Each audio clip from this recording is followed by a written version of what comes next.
Hear me out now. Turn it up loud. Coach Delson, Coach Butts. We gon' break it all down. Hear me out. What's up, good people? Welcome back to Hear Me Out with Elzy and Butts. I am, of course, Butts, and we're ready for another episode. Man, it's so good to shoot another episode. Let's just have a little check-in, Coach. How's your spirit today? You know what? I feel really good. Just came back from a great trip with friends. Went to Miami. I think you were there. It was a good time. You just cannot beat quality time with good friends, and that's what it's all about. Oh, we had a great trip in Miami, friends, a lot of food, a lot of discussion about dressing up to go out to eat. You know, that's always a topic of conversation with our friend group because Coach Butts is going to wear what she wears, even though the restaurant says to wear dress clothes and different dress attire. But you know what? They let you in and it was all good. It's the vibes, you know? It's the vibes. It's all good. Well, my spirit is very high today. The sun was shining. It was actually 96 degrees in North Carolina. You know, that speaks my language. Well, you can't beat sunshine. We got a little bit of rain in the forecast, but it's all good. It's all good. Well, the thing about you in the sun, you're probably one of the few females that I know that's going to be outside watering their grass, making sure it's fertilized, it's seeded, and all of the things. You got to have a good lawn. I don't understand why people think you can just let your grass just do anything. You can't. It should look a certain way. It should represent you, right? Now, am I wrong? Wait. I don't want my grass to look any type of way. However, I'm not going to be out there. I'll leave that up to my husband Dexter because he has made that clear. He's going to be outside watering. See, me, when I see him outside, I'm thinking about how much is our water bill going to be. See, I'm like old school, you know, when your parents would let you fill up the swimming pool one time or the slip and slide, they would let it get wet. And then swimming pool.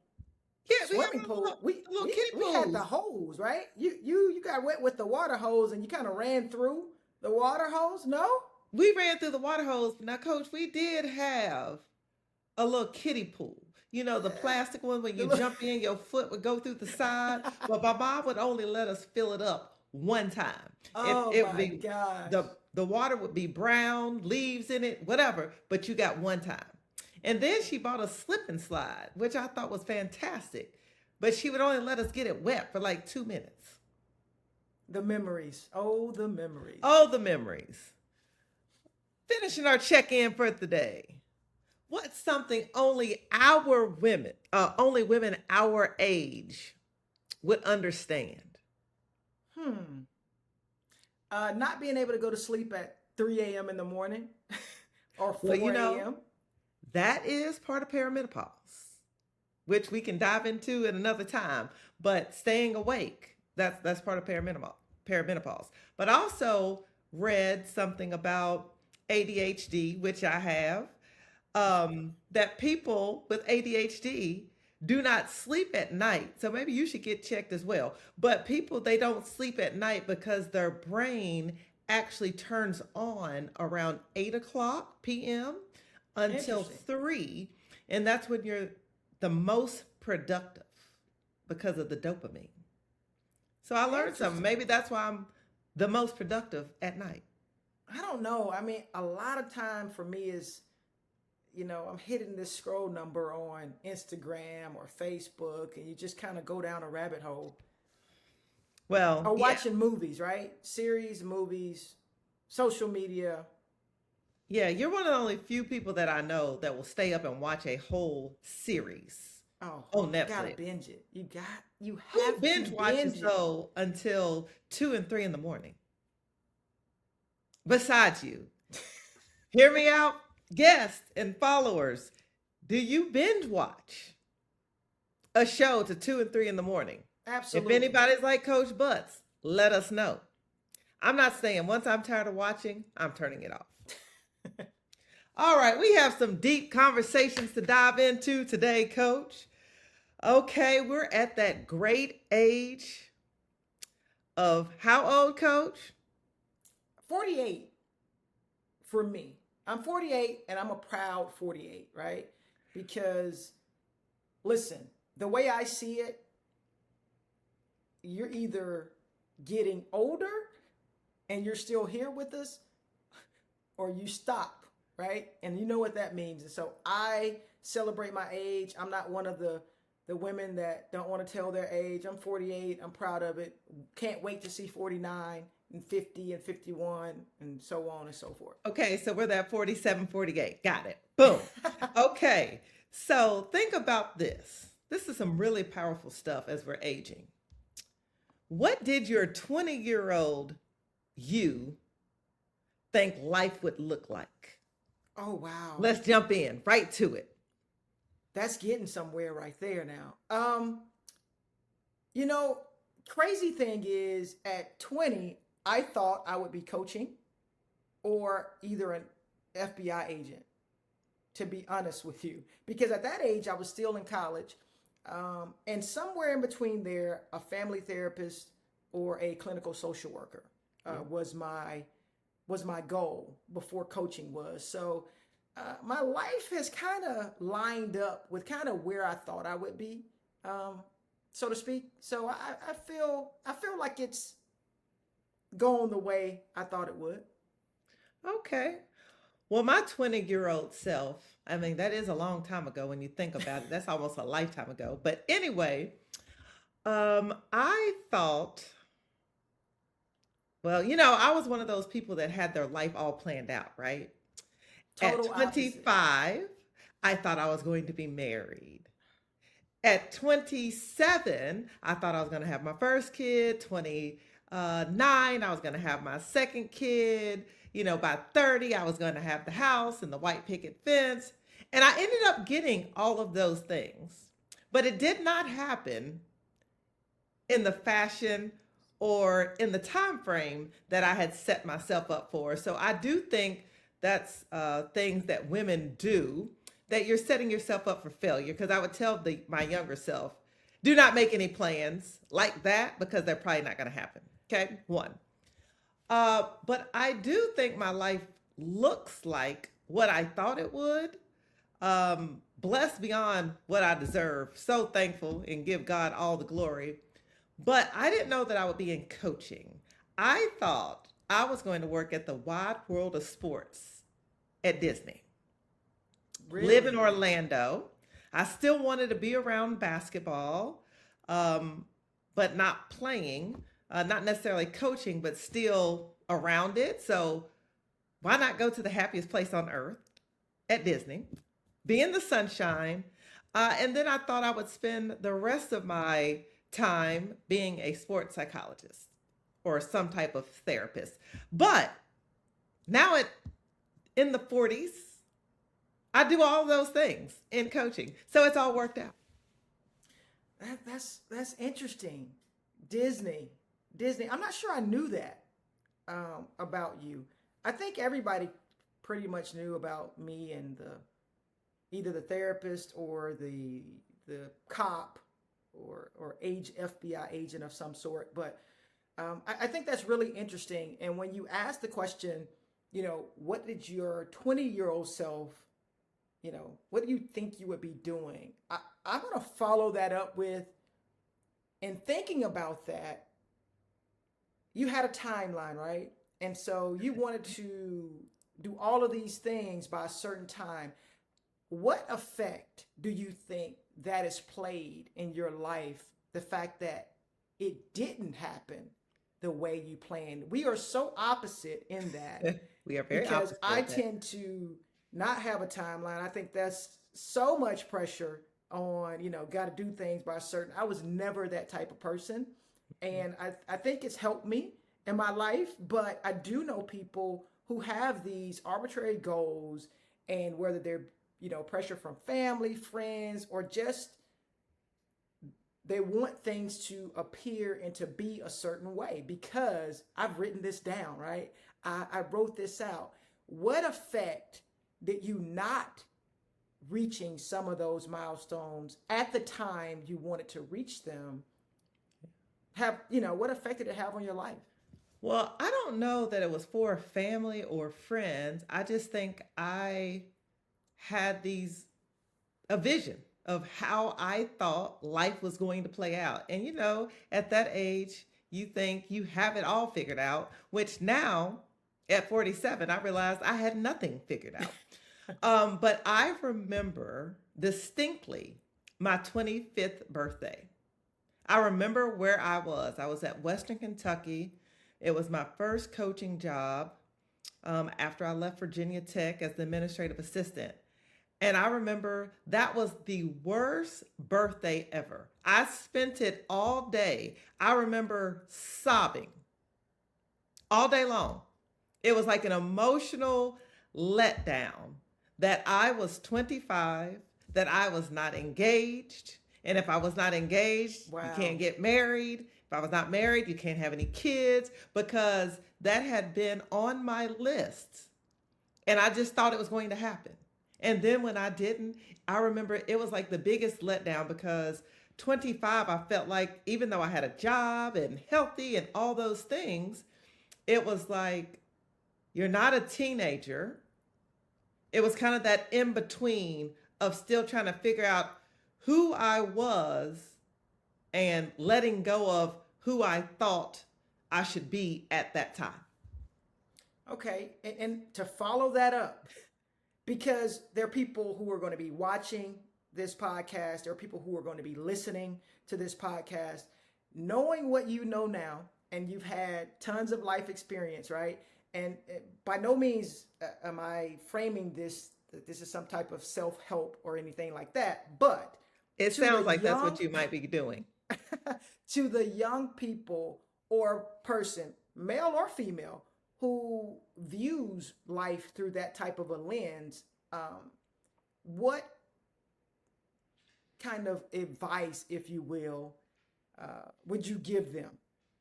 Knowing what you know now, when you have goals like that outlined, what would you tell? I'll just say it like this. What would you tell your younger self now? That's a great question. I think what I would tell my younger self, it's okay to have goals and be ambitious and follow your dreams, but I wouldn't necessarily put a timeline on it. I think that leads to unrealistic expectations, and you never know how life is going to play out. And now that I'm older, you just kind of learn what's for you is for you. And the time that you're supposed to be there and the time that you're supposed to have it and or achieve it, it will happen at that time. And however God wants to shape it, and now that I look back and I'm a mom now, I'm so glad that I'm not a mother at 25.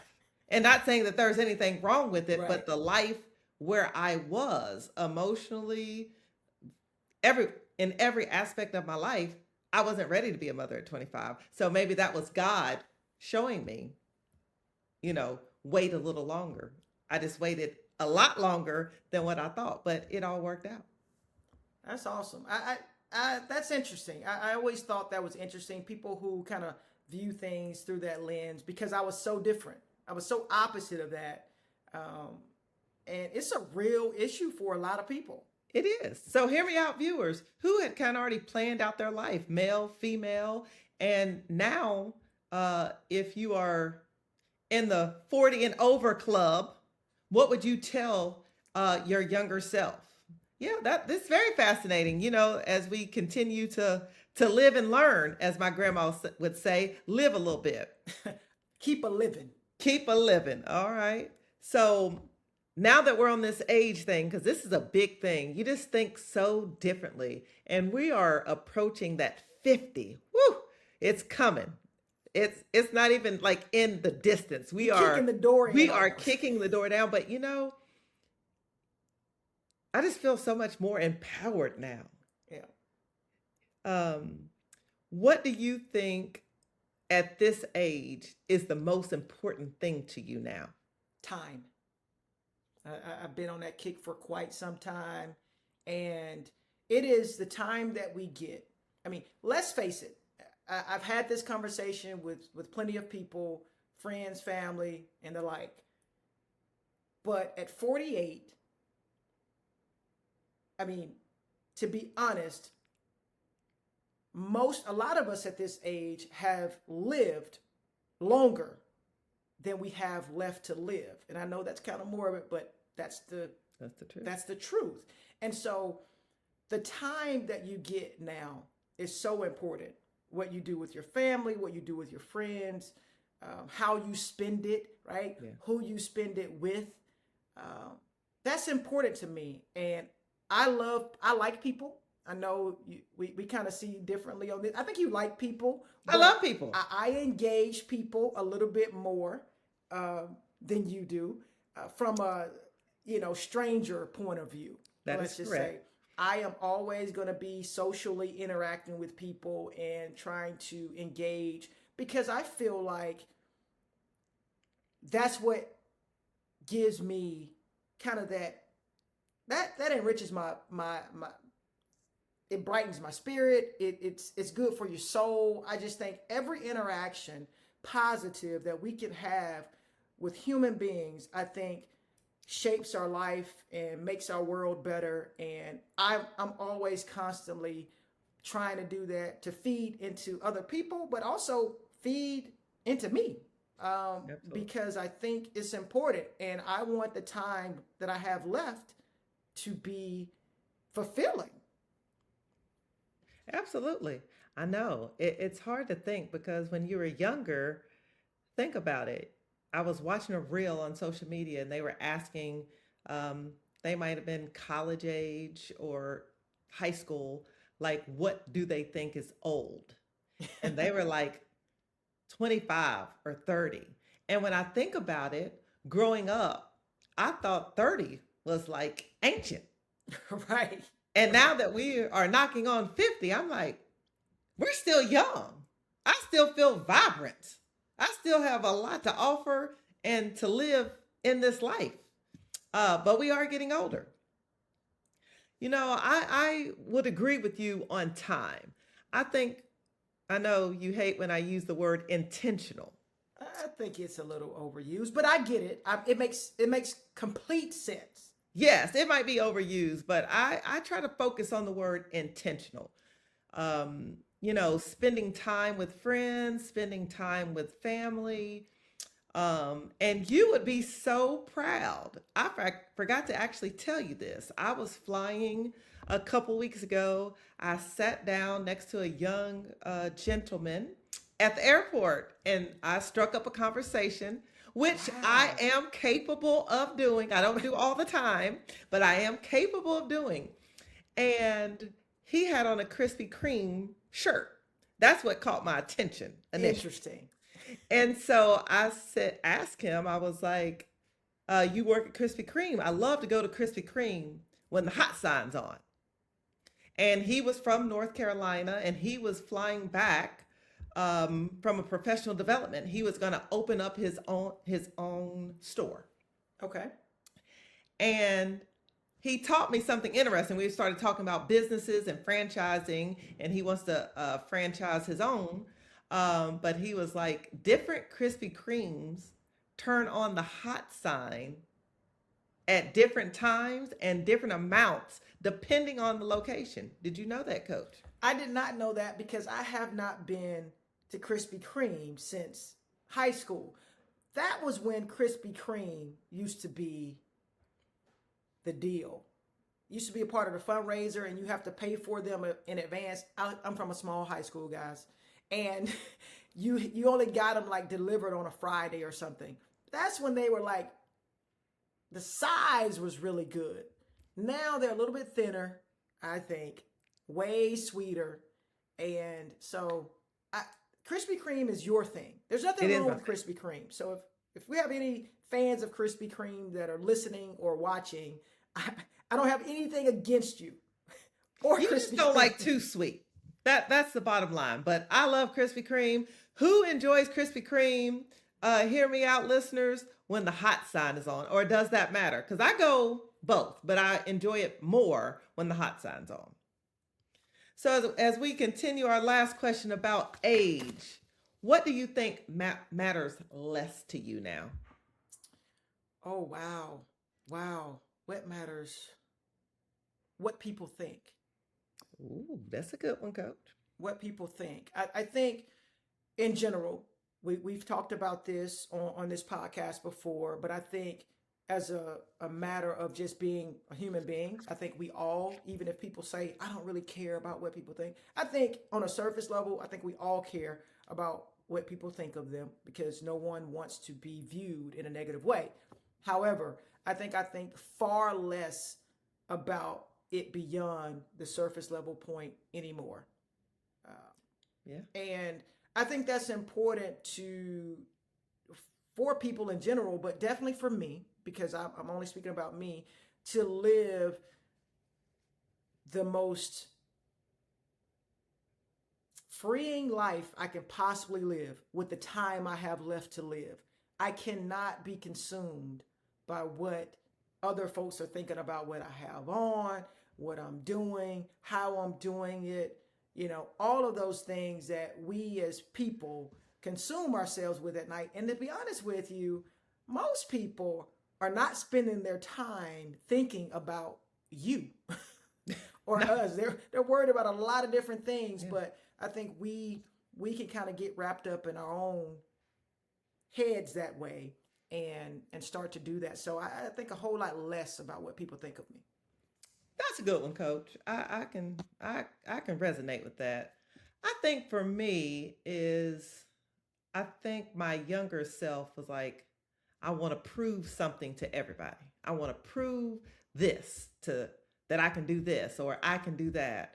And now I'm at a juncture in my life is like I want to do things because not to prove it to other people, but to prove it to myself. So there are still goals that I have that I write in my journal, but it's not to prove it to anyone else but me. Like I want to feel good with the goals that I want to achieve. So I think um, that matters so much less to me now. And then I would also say um, I've never been like a materialistic type of person. There's certain things that I like. Right. But I would say, you know, an image that you're trying to uphold to make people feel like you are successful or that you have everything aligned or going great for you. Well, I am here to say half the time I might be running around in sweats. If I have a chance to wet my hair, do my hair, great. Um, and I'm just gonna be who I am, and it's okay. I still like to dress up, but I think it's okay for people to be not okay. Absolutely. Absolutely. I So think the social media, internet, I don't want to be, down social media. Many people are going to be watching or yeah, viewing clips of this podcast on social media, right? So it's for good, but it's also a big facade. And I think it's making people think one thing, and it's absolutely not like that.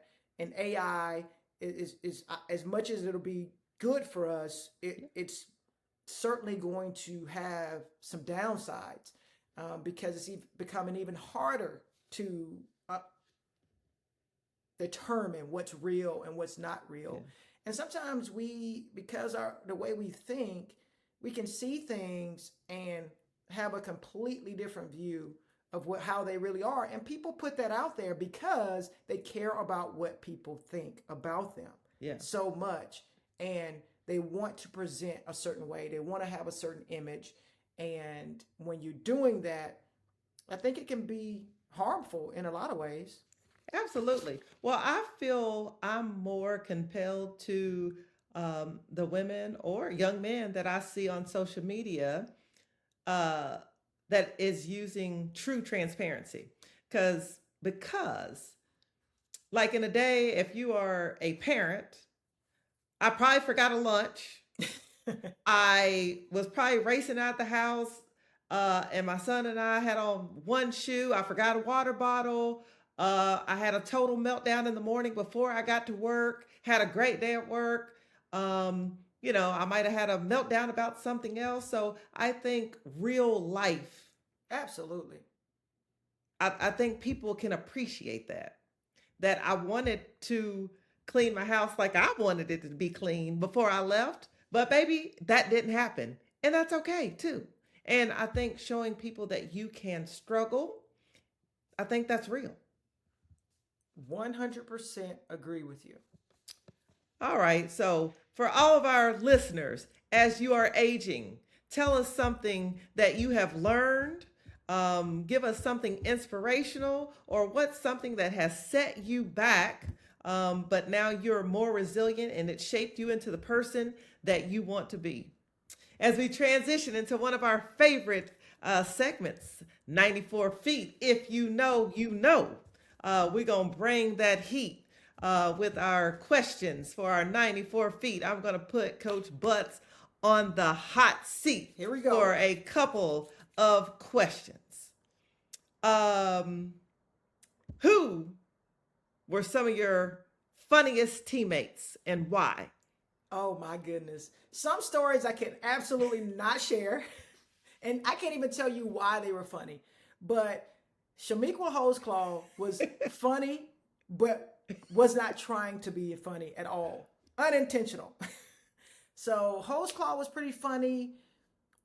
There were some things that happened during my time at Tennessee that made these people funny, but I don't know how much I can really share about that. But Samika Randall Lay was pretty funny. Gwen Jackson might be one hilarious. Of the funniest people. That's okay, viewers. For all you all that do not know, these are former Tennessee Lady Vols. We definitely will have to get Shamiqua Holesclaw on the show so we can give you all of the details with her consent on the line. But Shamiqua is really funny. What was one of the best locker room speeches that Coach Summitt gave? Oh, wow. And for you guys that do not know, Coach Summitt, the GOAT, one of the winningest coaches of all time, former coach at the University of Tennessee. One of the best speeches. Oh, my goodness. There were so many good speeches. I think probably one of the best ones from a locker room perspective was not even, for me, wasn't even after or during a game. It was during our season, our freshman year, where we had the locker room meeting, the big meeting, and just talking about how it was in the program, what the expectations were. It was just a really good meeting. It was highly productive. And also, there was another one that was not in the locker room, but it was during that year. We were getting ready to play UConn. Mm-hmm. And she talked about our team being this big bowl of soup, big pot of soup. And, everybody had to bring something to make that soup good. And we went out, we played. We played after that game. And so after that speech. So anyway, I don't know if it was, like I said, it wasn't in the locker room necessarily in terms of after or during a game moment, but those were the two most memorable ones for me. Those are good. I remember both of those. I think for me, I know we're both going back to our freshman year. Maybe that was the year that defined us at Tennessee for so many reasons. But I remember the speech. It wasn't before the game, but after the game when we lost at Old Dominion. And everybody was crying. Yes. We were at our lowest point. I don't know how many games at that juncture that we had lost. And I remember looking at Coach Summitt. I thought this woman is about to lose it in this locker room. But she was like, if that's the number one team in the country, I remember we that will one. be there in March when it counts. If that is the best, there's improvement. We're going to be there. We're going to see them again. We will be ready. And everybody was so broken at that moment. But everything that she said actually came to fruition. And we were able to play them again. And we were there in the moment when it counted. And yes, ma'am, we were ready. But that's one that will always stick with me. That's okay. You just jumped my two for sure. That was a really good one because Pinachero at that point was, my goodness, just an absolute beast. And they also had Mashingwana. I'm hopefully I'm not butchering her name, but we called her the Monster Mash because she was so freaking good. And their team just played so incredibly well together. But it was all led. The head of the snake was Pinachero, 100%. And, we made that our business to, when we ran into them again, we would not allow her to control the game the way she did our first time we played them. Well, let's rewind. Let's rewind, Coach, for the people. So Tisha Pinachero, who was one of the all-time greats. We were freshmen. And let's just say what it is, Coach. She absolutely destroyed us. Oh, my goodness. Like we didn't know what hit us. She took us by our ankles and drug us all around the floor. And welcome to college basketball, right? But, it's funny. I actually ran into Tisha Pinachero at one of our other teammates' weddings.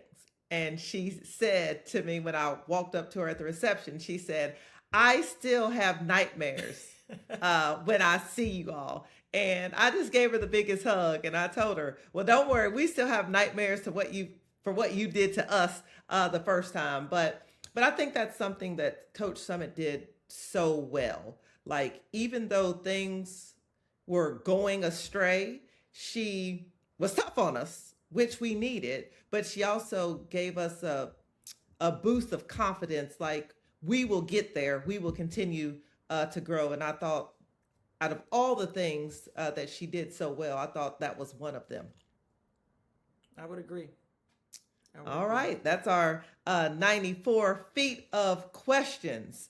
I guess we'll just close it out with some fun things.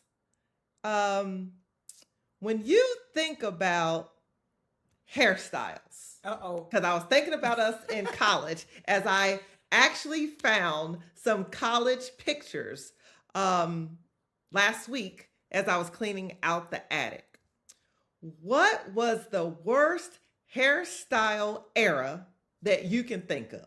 Oh my goodness. I don't know if it was the worst because listen, we thought we were hot stuff. Hey, I had that asymmetrical, that high right, low left, or whatever thing going on. It was angled. It was, man, listen, I thought it was bad to the bone. Oh, so, and you had the little crinkles. I had the little crinkles in it, right? Oh, yeah. You know what? I think for me, I never did this. I want to point that out. Okay. Finger waves.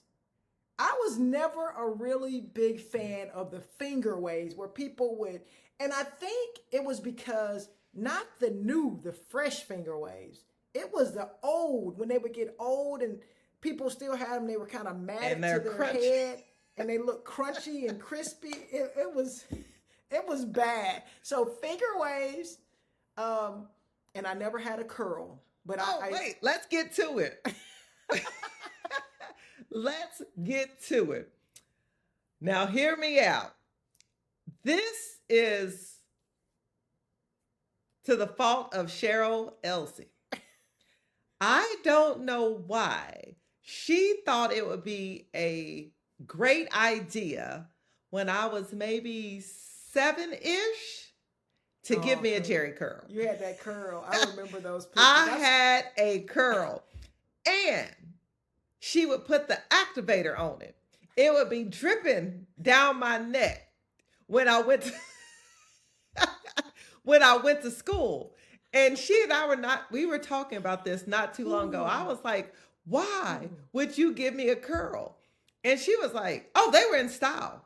And it was so much easier to keep up with. You just had to put the plastic bag over your head and spray it.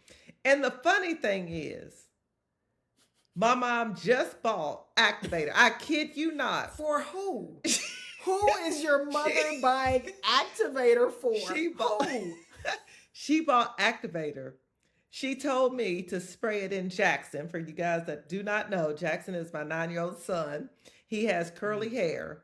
And she said, because when he sweats outside, when she picked him up from karate, she thought that the Jerry Curl activator would give him more shine and juice. And that's where I draw the line.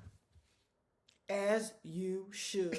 No, no, and no. So if you had a Jerry Curl, hear me out. Who had a Jerry Curl? Your mother to put activator in that child's hair. That's where I draw the line. But hear me out. The Jerry Curls were in. And what about for Easter? Oh, when you had to get that hot comb and they would burn your ear and the side of your forehead and say it was the grease that was burning. Let's get to this. We're going to end it here. What are some culture things that just growing up that now you look back and be like, what was that? Listen, the moment you mentioned hot comb, I could smell it. I could smell the grease and the hair burning at the same time you're saying it. So it's like it's etched in my memory. One time I'm holding my ear, folding it down, holding my ear. I'm not even close to your ear. You can let your hand go or your ear go.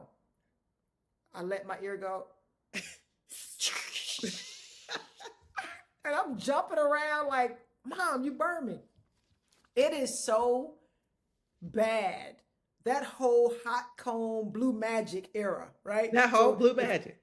If you still use blue magic here, listeners, hear me out. If you use blue magic, pink oil, or any other product from back in the day, please let us know what you use. Listen, I actually think I have some blue magic. I don't know why I have it, but I think I have blue magic in my bathroom right now. Why? It is just something culturally. Black folks, African-American folks, if you mention blue magic, most of us know exactly what that is. Exactly. So I was just having this conversation with my mother after I sent you all the reel. If you all have not seen it, check it out. Hear me out, viewers. There's a little African-American girl that's probably 5-ish, and she has a little container of lotion, and her mom has Vaseline. And I think this is just a culture thing. And this little girl was just crying, saying that she did not want her face to be shiny, because her face was the only shiny one, and it was not fair. And that resonated with my soul, because my mother literally would scoop her whole hand and shine it across my face every morning. In the winter, because she said she did not want my face to be chapped. Okay, hear me out. Whose mother put Vaseline on their face? So I sent the video to my mom, and I said, I feel this little girl's pain. And she said, what's wrong with it? I was just at the Dollar Tree collecting Vaseline, because that is all I use on my skin, and I will be 70 and I don't have a wrinkle. And I said, is it because of the Vaseline? And she said, yes, and the Noxzema. Oh Oh my goodness. I have not heard Noxzema in a whole lot of years. I haven't heard that word even. I haven't seen any Noxzema on the shelves. They sell it. They Just still go. have it? They still have it. Oh my gosh. Another cultural thing, I think, I don't, maybe it is, maybe it isn't, but is it universal to wake up on Saturday morning and the music's playing and you automatically know you Absolutely. should be cleaning up? And you're going to clean. Okay. You're going to get out of bed and clean. So hear me out. What are some universal things from your culture or that you did growing up that your parents had you do? And do you still do them with your kids or just for yourself now that you're older? I would love to hear along with Coach Butts because there's some things that I still shake my head. And I know you won't know anything about this because I grew up in the country as you did too. But we would be running outside, and I just saw a reel on this as well.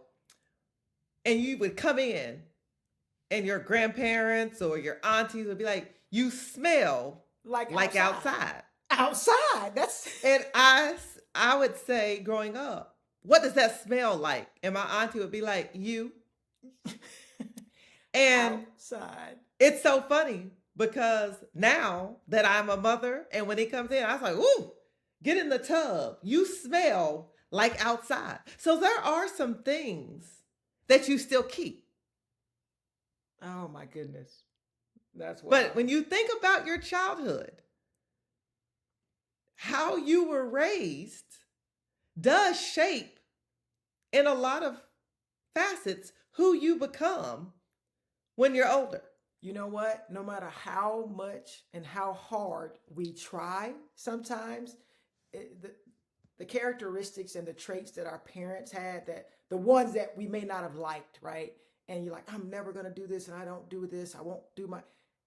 You find yourself doing the exact same things. And if you are not careful, you will continue to repeat them.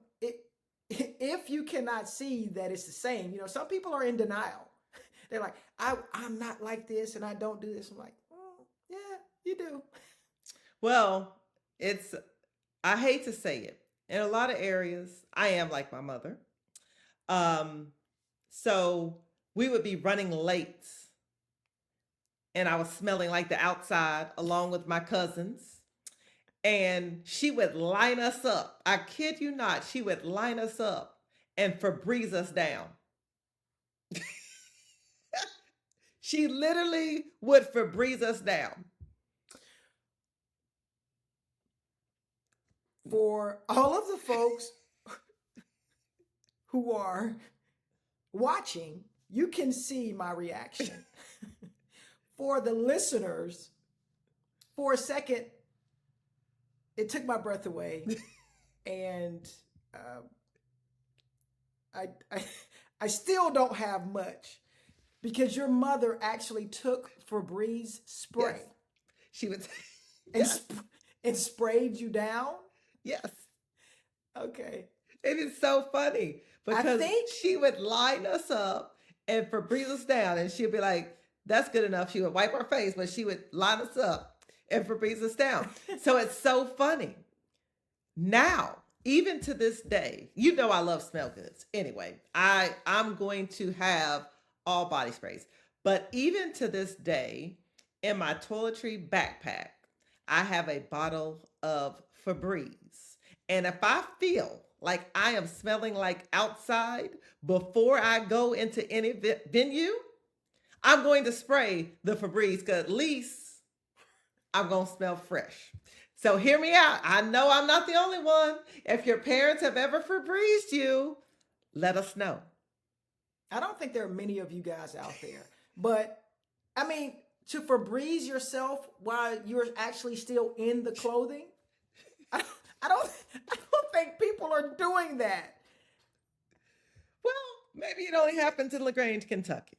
I think it is coming from LaGrange on the other side of the track. On the other side of the track. I like it. As we're ending this episode, Coach Butts, 3 things. Give me one thing you're learning right now. How to take care of my lawn. Okay. I know that's kind of like base level, right? It's not like something super important, but because I've never had this much time on my hands, I always loved a green yard, but now I'm just kind of learning what it takes and, what the right mixture of fertilizers and different things are. So that's what I'm learning right now. I'm actually learning how to play the piano. And I have now figured out how to play. I know for the listeners, the people that play the piano, this might sound elementary. It probably is. But I am thrilled that I can now play both parts to Heart and Soul.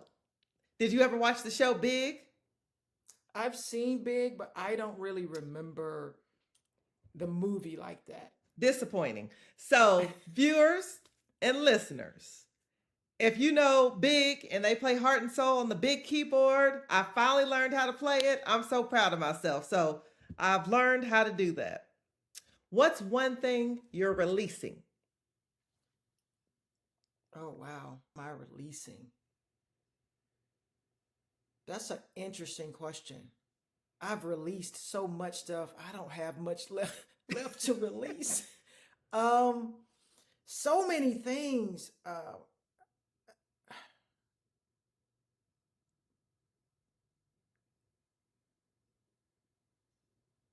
Probably I'm trying to release any negative thoughts that creep up, whether that's about health, whether it's about wealth, everything that can be kind of negative that we can kind of generate in our minds. I am trying to release all of those things.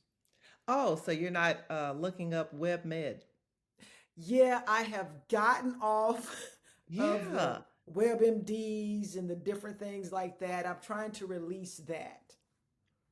Okay. The irrational, okay, to sum it up, I am trying to release irrational fears that creep up about all things in life.